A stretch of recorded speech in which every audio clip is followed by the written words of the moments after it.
қадам ба қадам тими мунтахаби кишвар ба ҳадафҳои худ расида истодааст. имрӯз дар даври якчорниҳоии ҷоми осиё футболбозони мо бо дастаи урдун андари рақобат мешаванд. мо ба нерӯи футболбозон боварӣ дорем ва ба ғалаба умед мебандем. аз сокинони шаҳри бохтар мепурсем ки аз ин бозӣ чӣ интизорӣ доранд.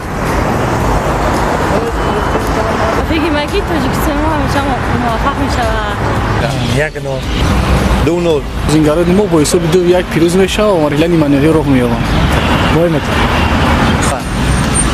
2-1 با فایده کی؟ با فایده ما.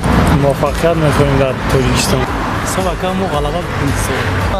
Ой, да, конечно, выиграть. Чтобы выиграть, чтобы показать себя, чтобы утвердиться на мировой спортивной арене. Я думаю, победит. Каким счетом? Ну, хотя бы 2-0. 2-0 میزند. یک ماشه نوریدین همراه قوز میزند جیانه. همون جیانه میشه. با پیش.